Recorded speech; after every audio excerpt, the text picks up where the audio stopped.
State of Gibraltar को ancient Greeks Roman pillar of Hercules के नाम से पहचानते थे। ये एक तंग चैनल है, अटलांटिक ओशियन को मेडिटरेनियन सी के साथ जोड़ता है। ये छोटा समुद्री चैनल दुनिया के दो अहम कॉन्टिनेंट के बीच से गुजरता है, जिसका कम से कम फासला 13 किलोमीटर है। इस पॉइंट पे अफ्रीका और यूरोप इतने करीब हो जाते हैं, एक तरफ खड़े होकर देखा जाए तो दूसरा कॉन्टिनेंट आसानी से देखा जा सकता है, लेकिन अभी तक इनको आपस में जोड़ने के लिए कोई ब्रिज नहीं बनाया गया। दोनों कॉन्टिनेंट्स को आपस में जमीनी रास्ते से जोड़ने के लिए पिछली कई दहाइयों से बेशुमार प्रपोजल दिए जा चुके हैं। ये रास्ता काफी इम्पोर्टेंट है, क्योंकि ये यूरोपियन यूनियन की 45 करोड़ और अफ्रीका की 150 करोड़ की आबादी को आपस में जोड़ने के काम आ सकता है। इसका दोनों कॉन्टिनेंट की इकोनॉमिक पर बहुत बड़ा असर पड़ेगा। ट्रेड बढ़ सकेगी, ट्रांसपोर्टेशन कम बेहतर होगी और टूरिज्म भी काफी हद तक बढ़ जाएगा।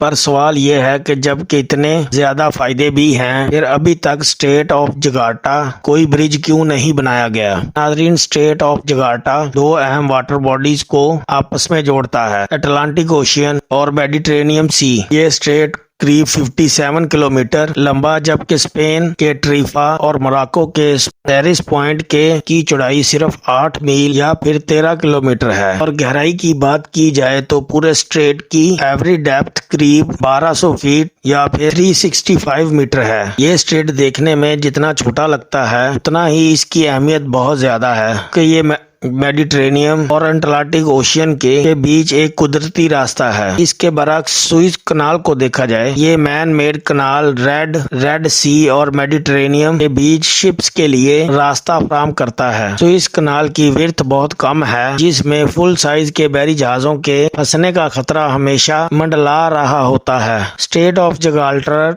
बड़े साइज की कार्गो शिप के लिए एक खुला रास्ता फराहम करता है, जिसकी वजह से यहाँ से गुजरने वाली शिप की भी काफी ज्यादा है। तो इस कनाल से हर साल 20,000 शिप गुजरती हैं, पनामा कनाल से 14,000 और स्ट्रेट ऑफ जिब्राल्टर से सालाना 1 लाख से ज्यादा शिप्स गुजरती हैं। बहुत सारी कार्गो वेसल्स वेस्टर्न हेमिस्फीयर से कीमती सामान मिडल ईस्ट, अफ्रीका और यूरोप तक लाती हैं, जबकि कुछ सुएज कनाल को क्रॉस करके एशिया और चाइना तक भी जाती हैं। इसी तरह मिडल ईस्ट से वेस्टर्न यूरोप या फिर अमेरिका जाने के लिए भी शिप्स को स्ट्रेट ऑफ जिब्राल्टर को ही इस्तेमाल करना पड़ता है। और क्योंकि straight of Gibraltar fossil fuel rich मुल्कों के करीब है, इसी वजह से ऑयल वेस्टर्न यहाँ से गुजरना भी रोज का मामूल है। एक रिपोर्ट के मुताबिक स्ट्रेट से करीब डेली 300 ऑयल वेसल गुजरती हैं, जिनकी मालियत अरबों डॉलर होती है। स्ट्रेट ऑफ जिब्राल्टर आलमी मार्केट्स के लिए एक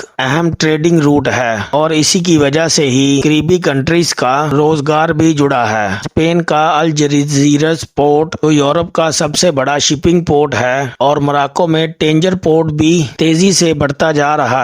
ट्रेड और टूरिज्म से होने वाले इन फाइनेंशियल बेनिफिट की पेशे नजर बहुत से लोग हैं हैरान हैं कि दुनिया के इन दो हिस्सों को मिलाने के लिए अभी तक एक ही ब्रिज क्यों नहीं बनाया गया। ऐसा नहीं है कि इस पर सोच विचार नहीं की गई। 1979 से लेकर कई फिजिबिलिटी स्टडीज और प्रपोजल दिए गए हैं, लेकिन कुछ मसले हैं जिनकी वजह से यहाँ ब्रिज बनाना इतना आसान नहीं होगा। सबसे पहले बात करते हैं इस ब्रिज की कॉस्टिंग पर। एस्टिमेट के मुताबिक स्ट्रेट ऑफ जिब्राल्टर पर ब्रिज बनाने की कीमत 5 अरब से 20 अरब डॉलर तक भी जा सकती है, क्योंकि ये ब्रिज दुनिया के दूसरे बड़े ब्रिजेस के मुकाबले में काफी मुश्किल होगा। एक तो ये जहाँ जैसा भी ब्रिज बनाना होगा उसको ऐसे डिजाइन किया जाए नीचे से दुनिया के सबसे बड़े बहरी जहाज भी आसानी से गुजर सकें, जो कि कहना तो आसान है लेकिन करना शायद बहुत मुश्किल। ये मुश्किल क्यों है इस पर बात बाद में करते हैं, लेकिन ये 5 से 20 अरब डॉलर की कॉस्टिंग बर्दाश्त कौन करेगा।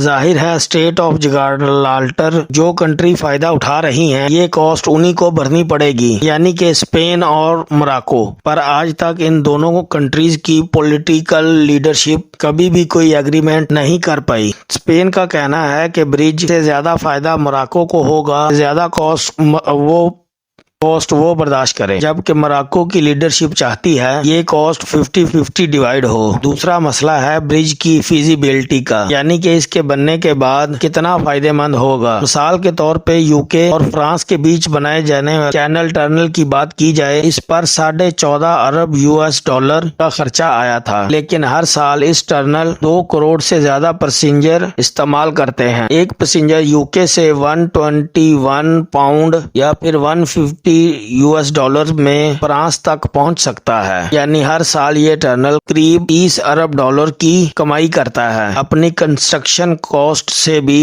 ڈبل۔ اسی طرح اسٹریٹ آف جغارٹا برج بنا بھی دیا جائے، کیا یہ اتنا کما کر دے گا؟ برج کی کاسٹ آسانی سے نکالی جا سکے، اس چیز کو کافی شک کی نگاہ سے دیکھا جاتا ہے، کیونکہ موراکو ایک ایسا ملک ہے جس کی GDP صرف $130 بلین ہے، یعنی پاکستان سے بھی آدھی۔ اگر یہاں $5 ارب کا بھی برج بنا اور اگر کم سے کم فیس $20 بھی رکھی جائے، یوکے کے فرانس ٹنل سالانہ 2 کروڑ پیسنجر استعمال کر رہے ہیں، وہیں اسٹریٹ آف جغارٹر کے کو سالانہ 25 کروڑ پیسنجر کے استعمال کرنے پر برج کی کاسٹ نکالی جا سکتی ہے، کیونکہ یہ کافی ان ریئلسٹک نمبر ہے۔ اگلا مسئلہ ہے برج کی کنسٹرکشن کا۔ جیسا کہ آپ نے جانا، اسٹریٹ آف جغارٹر شپ کے لیے کافی بیزی روڈ ہے۔ اس چیز کو نظر میں رکھتے ہوئے یہاں ایک ایسا برج بنانا ہوگا جو اس ٹریفک کو ڈسٹرب نہ کرے۔ اس کے لیے برج کی اونچائی کافی زیادہ رکھنی ہوگی، جو کہ انجینئرز کے لیے ایک بہت بڑا چیلنج ہوگا۔ اسٹریٹ آف جغارٹر کی ایوریج ڈیپتھ تو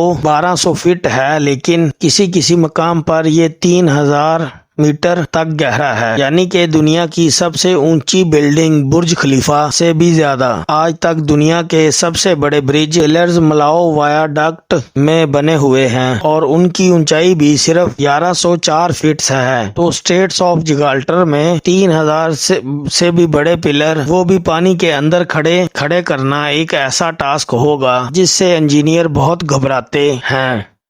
اور لگے ہاتھ یہاں پانی کے اسٹرانگ کرب کے ایک جیسے نہیں ہیں۔ اوشین کے باٹم پہ پانی ایسٹ سے ویسٹ کی طرف جاتا ہے اور سرفیس سے ویسٹ سے ایسٹ کی طرف، یعنی اگر اتنے اونچے پلر یہاں کھڑے کیے گئے تو ان کو دونوں طرف سے پانی کے پریشر کو برداشت کرنا ہوگا، لیکن اس برج کو سب سے بڑا خطرہ پانی میں کھڑے دنیا کے سب سے بڑے پلر سے نہیں، ارتھ کی ٹیکٹونک پلیٹ سے ہوگا۔ جی ہاں، ہمارے ارتھ کا سیکشن مختلف کرسٹ سے بنا ہے، جس کو ٹیکٹونک پلیٹ کہتے ہیں، اور یہ ہر وقت ہل رہی ہوتی ہیں، اور جہاں پر یہ پلیٹس ایک دوسرے سے ملتی ہیں وہاں زلزلے یعنی ارتھ ایکس بہت زیادہ ہوتے ہیں۔ بدقسمتی سے افریقہ اور یوریشین پلیٹس جس جگہ پر ملتی ہیں اسی کے اوپر اسٹریٹس آف جغارٹر ہے، یعنی اگر یہاں برج بن بھی گیا اس کا نتیجہ کافی بھیانک ہو سکتا ہے۔ اس ریجن میں ارتھ کوئز سے بچنے رہنا صرف وقت کا کھیل ہے۔ 1755 میں ایکسپن ارتھ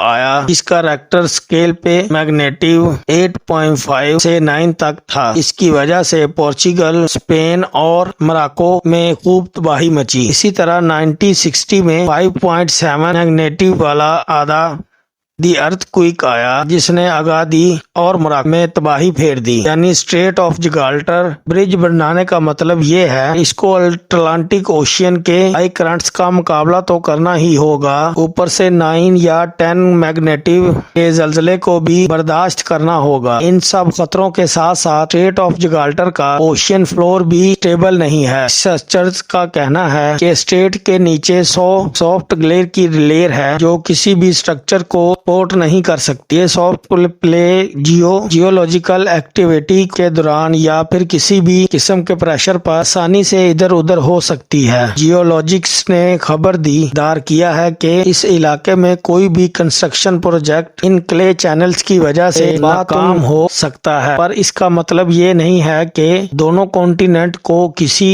طرح جوڑا نہیں جا سکتا۔ کئی آلٹرنیٹس بھی دیے گئے ہیں، جیسا کہ اوشین فلور کے نیچے سے گزرنے والا ٹنل، یوکے اور فرانس کے بیچ چینل ٹنل جیسا، پر یہ प्रोजेक्ट की कॉस्ट को बहुत ज्यादा बढ़ा देगा, जो इस प्रोजेक्ट की फीजिबिलिटी पर सवालिया निशान खड़ा कर देता है। दूसरी तरफ स्पेन और यूरोपियन यूनियन कंट्रीज का मानना है कि टनल या ब्रिज बनाने के बाद यूरोप में बहुत सारे अफ्रीकन रिफ्यूजीज या इनलीगल इमिग्रेंट्स की तादाद बढ़ जाएगी, जिस पर कंट्रोल पाना बहुत मुश्किल हो सकता है। यही सब वजूहात हैं जिसकी वजह से स्ट्रेट ऑफ जिब्राल्टर पर दोनों कॉन्टिनेंट्स का फासला न होने के बावजूद भी यहाँ आज तक कोई ब्रिज नहीं बनाया गया।